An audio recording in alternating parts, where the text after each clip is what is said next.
Dostoevsky said somewhere that if a person spent their whole life trying to find the meaning of life, it would be a life well spent. I was less ambitious. I spent my whole life trying to find out what women were like. I failed miserably. Part of it I blame on my parents because we never had any books around.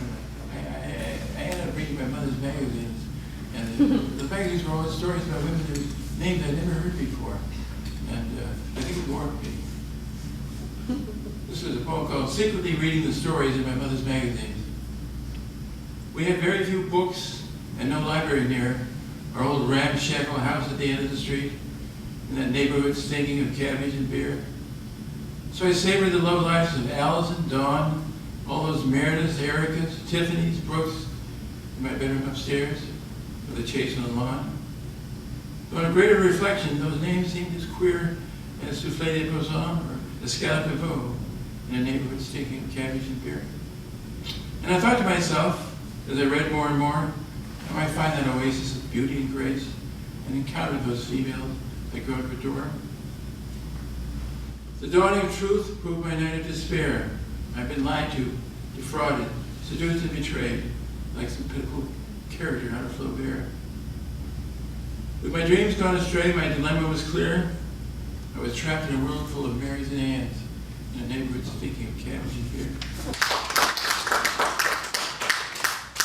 On golden sands.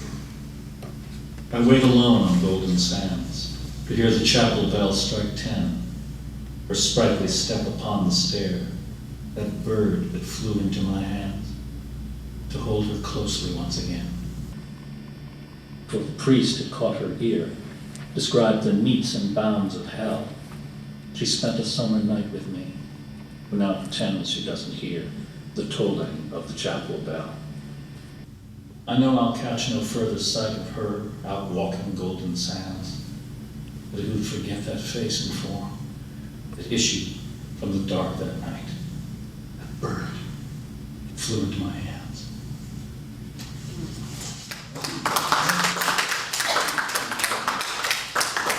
Mornings in Sligo, Strand Hill. Mananana MacLear drifts like a grey cloud along this west of Ireland coast, the crones of Sligo say. His voice in the rising wind, muttering black spells, troubling the blood's memory with dreams of furious storms, the wreckage on far shores.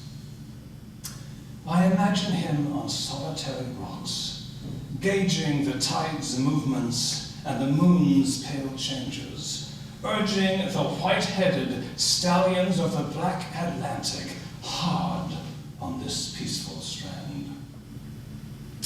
Maharao. I remember an icy wind giving querulous tongues to ash, oak, and willow, those mornings in Maharao.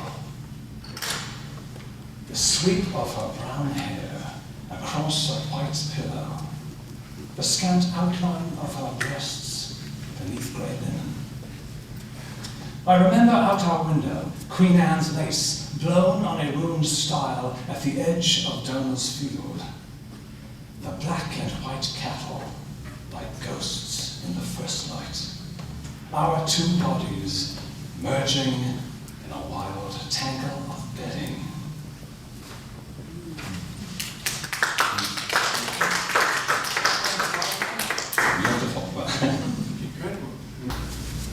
The lost children.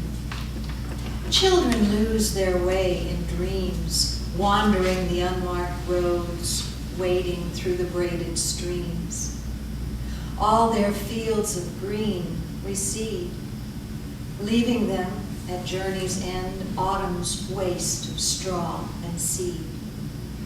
Children sin against the breath. Every muddled prayer they speak only brings them nearer death. Winter scrawls in stem and leaf all its scroll of prophecies, days of heartbreak, nights of grief. Children lose their way in dreams. never knowing where to turn, what condemns and what redeems.